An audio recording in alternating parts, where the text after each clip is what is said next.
हैं exit poll का सिलसिला। महाराष्ट्र में 5 कोणीय मुकाबला, या उन सब के बीच 5 ना कहिए बल्कि अन्य के आने के बाद ये 6 कोणीय मुकाबला कई जगहों पर खुलकर नजर आया। पहला मौका था बीते 3 दशक के दौरान जिस तरीके की सियासत महाराष्ट्र में होनी थी, उसमें इस तरीके से हर राजनीतिक दल एक दूसरे के खिलाफ खड़ा भी था और दूसरी तरफ यह भी संकेत दे रहा था कि चुनाव के बाद यानी परिणाम आने के बाद अगर कहीं हंग असेंबली की स्थिति बनती है तो एक नए तरीके का गठबंधन उभर सकता है। वोटरों के जहन में क्या रहा होगा? पहला मौका वो देख रहे थे तकरीबन 20-25 बरस के बाद, जहां शिवसेना बीजेपी अलग पहला मौका देख रहे थे। 15 बरस के बाद कांग्रेस एनसीपी अलग।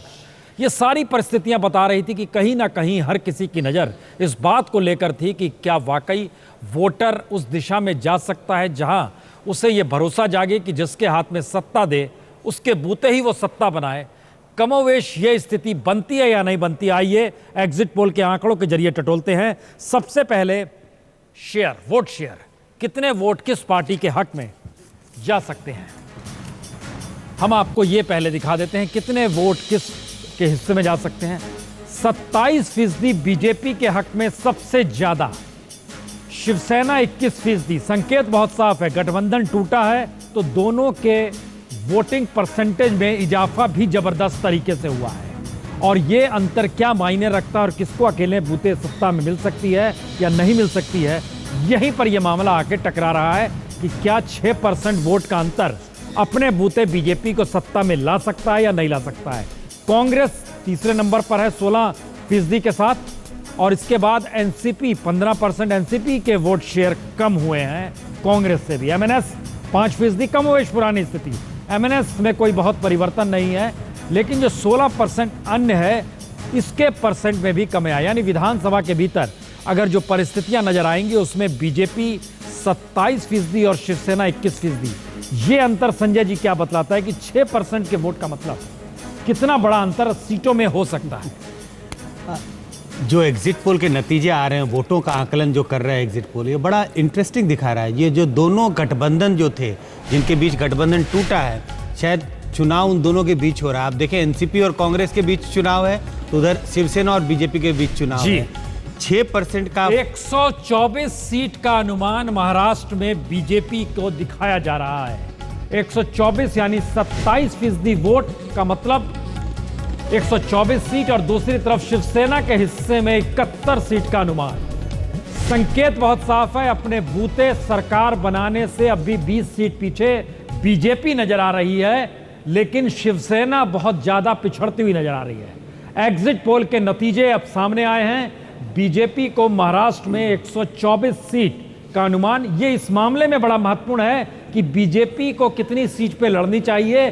कमोवेश शिवसेना जो बीजेपी को थी वो किसी भी हालत में बीजेपी को 130 से ज्यादा देने की स्थिति में नहीं थी। अपने बूते लड़े तो 124 की स्थिति बीजेपी के पक्ष में है।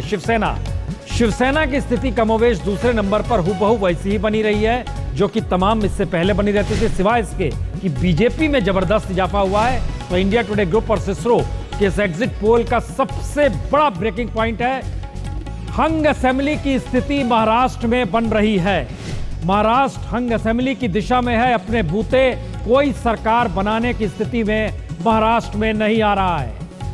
एग्जिट पोल के नतीजे बहुत साफ तौर पर बता रहे हैं कि बीजेपी सबसे बड़े राजनीतिक दल के तौर पर है, लेकिन बावजूद इसके उसे 20 सीटों का समर्थन चाहिए होगा। संजय, हंग असेंबली की दिशा, इंडिया टुडे ग्रुप सिस्रो का एग्जिट पोल 27% वोट का मतलब 124 सीट। हाँ, 27% वोट बीजेपी को और 21% वोट शिवसेना को दिखाई पड़ रहा है जी। वोटों का जो अंतर है दोनों के बीच, पहले और दूसरे के बीच में 6% का है। और अगर वोटों का अंतर लगभग इसी तरह का रहेगा तो किसी भी पार्टी को बहुमत मिलने की कोई गुंजाइश नहीं है। बीजेपी सबसे आगे है, सबसे बड़ी पार्टी बीजेपी उभर के आएगी। लेकिन अगर ये 5-6% का फासला रहा तो शायद किसी बीजेपी को बहुमत नहीं मिलने के आसार नजर आते। कम से कम एग्जिट पोल तो यही दर्शा रहे हैं। नहीं, एग्जिट पोल यही दर्शा रहा है, लेकिन दूसरी तरफ देखिए सबसे महत्वपूर्ण बात जो नजर आ रही है उसमें बीजेपी से इतर शिवसेना, कांग्रेस, एमएनएस और अदर्स, अगर इन सबको मिला दें तो इसमें एनसीपी का जिक्र नहीं एनसीपी का जिक्र, एनसीपी का परसेंटेज 16% है। हम एक बार फिर से उसको दिखाएंगे दर्शकों को, क्योंकि यह स्थिति बता रही है कि शिवसेना 71 सीट के साथ दूसरे नंबर पर जरूर नजर आ रही है। परसेंटेज ऑफ वोट पहले हम देख लेते हैं, एक बार दोबारा दिखाते हैं। कांग्रेस 16% वोट के साथ है, एनसीपी 15% है। एनसीपी ठीक उसके नीचे है, यानी 1% कम है कांग्रेस से। और शिवसेना की तुलना में या दूसरी पार्टियों की तुलना में जो बीजेपी और कहीं ना कहीं शिवसेना, कांग्रेस, उसके बाद एनसीपी, एमएनएस और अन्य की स्थिति चूंकि पूरे प्रदेश में बिखरी होगी। क्या ये स्थिति जो हंग असेंबली की स्थिति संजय बन रही है, ये 6% वोट में इतना बड़ा मार्जिन नहीं होता, इसका मतलब ये निकाला जाए कितना बड़ा मार्जिन नहीं हो सकता है कि वो अपने बूते सत्ता में आ जाए?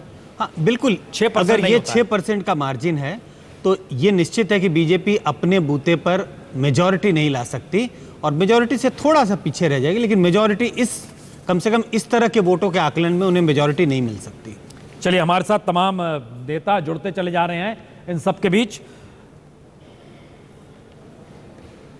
अच्छा, मुंबई पहले चल रहे हैं। साहिल, जो एग्जिट पोल के परिणाम नजर आ रहे हैं वो हंग असेंबली की दिशा में है।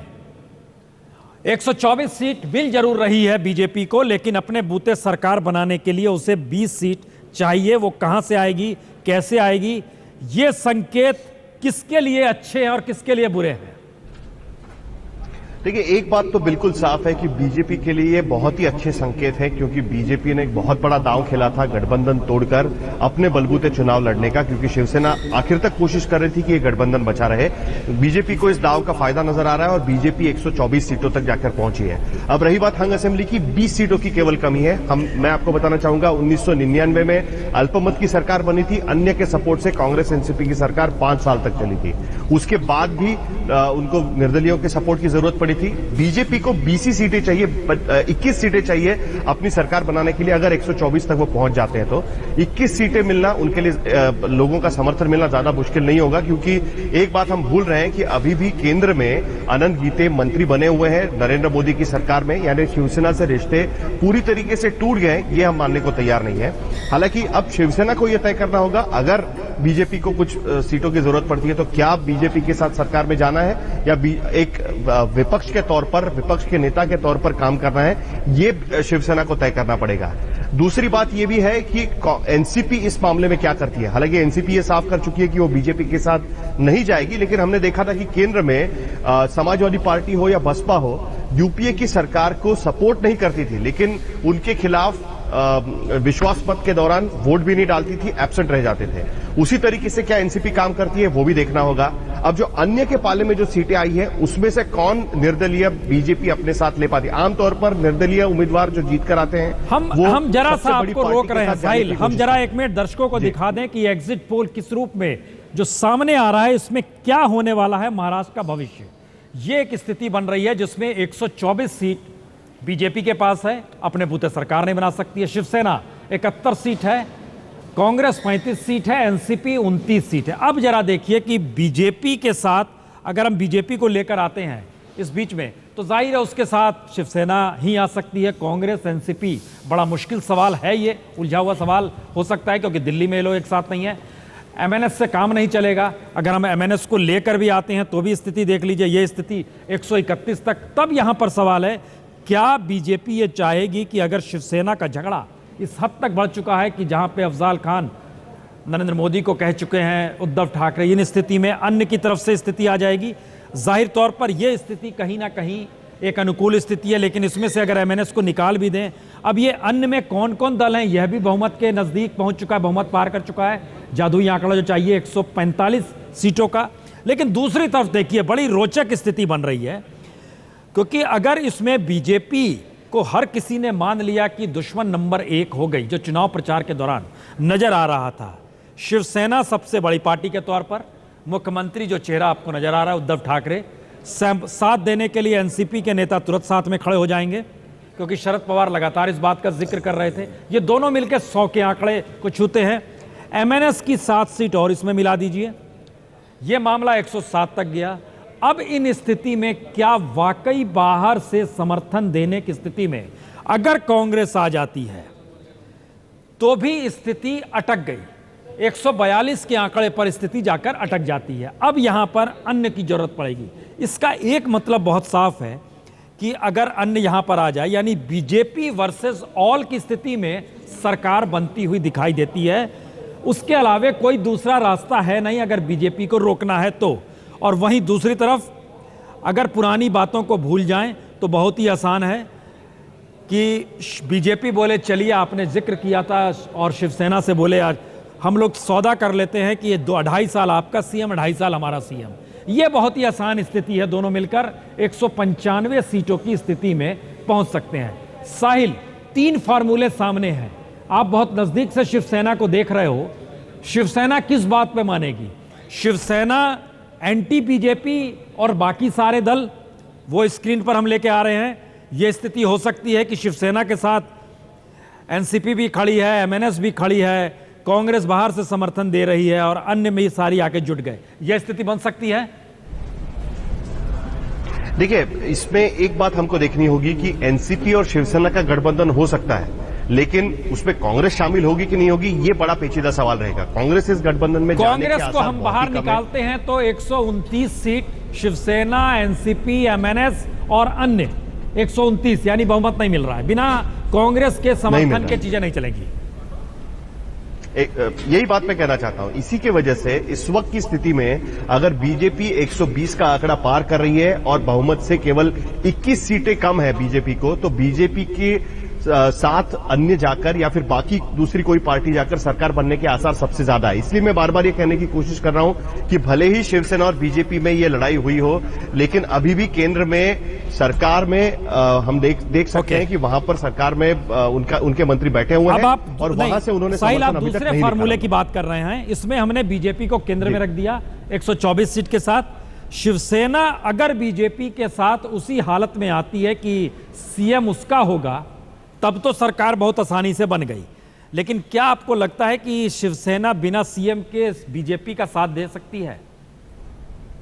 अब ये बड़ा पेचीदा सवाल रहेगा। यहां पर शिवसेना और बीजेपी को साथ में बैठकर कोई फॉर्मूला वर्कआउट करना पड़ सकता है, क्योंकि पूरा झगड़ा जो हुआ था वो मुख्यमंत्री किसका बनेगा इस बात को लेकर आगे बढ़ता गया। शिवसेना को डर था कि कहीं बीजेपी मुख्यमंत्री पद उनसे हथिया ना ले, इसी की वजह से ये पूरा झगड़ा बढ़ा था। तो उनके पास बीजेपी के नेता पहले से फॉर्मूला दे रहे थे कि 2.5 साल हम मुख्यमंत्री पद बांट लेंगे और उसके बाद एक साथ आके सरकार बना लेंगे। ये एक फॉर्मूला बीजेपी की तरफ से बहुत पहले से देने की कोशिश हो रही थी। आज भी जब आंकड़े आ रहे थे, उससे पहले हम जब बीजेपी नेताओं से बात कर रहे थे तो वो यही बात लगातार कह रहे थे कि अगर जरूरत पड़े तो एनसीपी से तो किसी भी तरीके से समझौता नहीं हो सकता और शिवसेना से उनका कोई शत्रुत्व नहीं है, क्योंकि इस केंद्र में उनकी सत्ता साथ में है। तो ऐसी सूरत में बीजेपी के पास कोई रास्ता नहीं रहेगा शिवसेना के पास जाने का। या तो हमको देखना होगा कि अन्य में निर्दलीय कितने हैं, बाकी छोटी पार्टियां कितनी है, उनको बीजेपी मना लेने में कितनी कामयाब रहती है, वो देखना बहुत ज्यादा जरूरी है। हम जरा इसके आगे की स्थिति देखते हैं, जो क्षेत्रवार स्थिति क्या बन रही है, उस स्थिति को दिखाने की कोशिश हम आपको कर रहे हैं। उसको दिखाना शुरू करें। संजय, एक सवाल आपसे। अच्छा, ये हमारे साथ आ गया है, हम सवाल जवाब अब बाद में करेंगे। ये हम आपको स्थिति दिखा रहे हैं कि पिछली बार की तुलना में कौन सी स्थिति किसके अनुकूल बन रही है।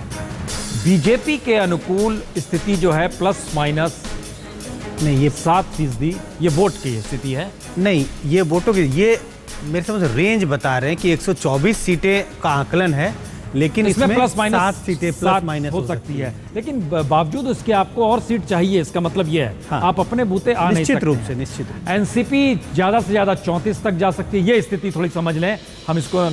बीजेपी ज्यादा से ज्यादा 131 तक जा सकती है, जो यानी बहुमत से 13-14 सीटें अब भी वो पीछे। शिवसेना ज्यादा से ज्यादा 76 तक जा सकती है। कांग्रेस ज्यादा से ज्यादा 40 तक जा सकती है। एनसीपी ज्यादा से ज्यादा 34 तक जा सकती है और एमएनएस 10 तक जा सकती है और अन्य 26 तक जा सकते हैं। यहां पर इसको अगर जरा सा मिलाया जाए कि अन्य की जो स्थिति है, अगर बीजेपी 124 सीट, जो जाहिर तौर पर अगर वो 131 तक आ जाती है, अब इन दोनों को मिला के देखने की स्थिति में हम आ रहे हैं। और दूसरी तरफ अन्य जो बड़े महत्वपूर्ण है, क्योंकि जो मिजाज अमित शाह का है और जो मिजाज नरेंद्र मोदी का है, उसमें शिवसेना को साथ लेकर चलना, फिर वो पुरानी स्थिति में आकर खड़े हो जाना होगा।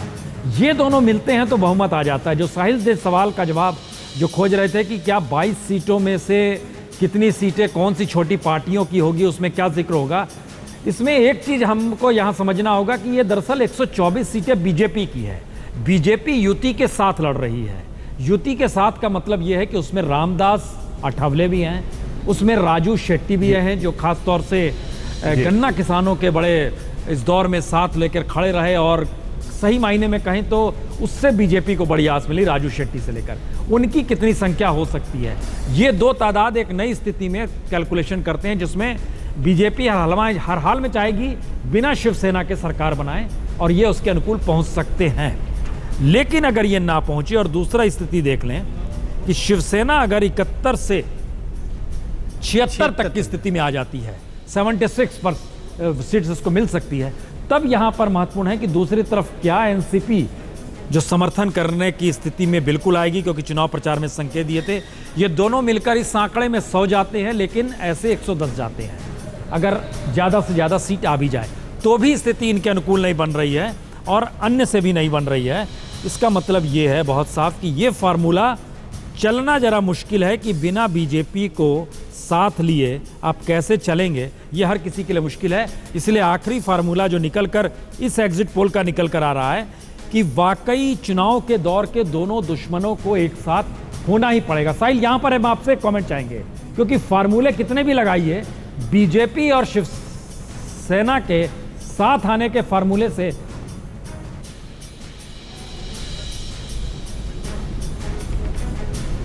ये फार्मूला जो है, हम इसमें ज़रा सा और आगे बढ़ने की कोशिश कर रहे हैं कि इसमें और क्या क्या हमारे पास आ रहा है।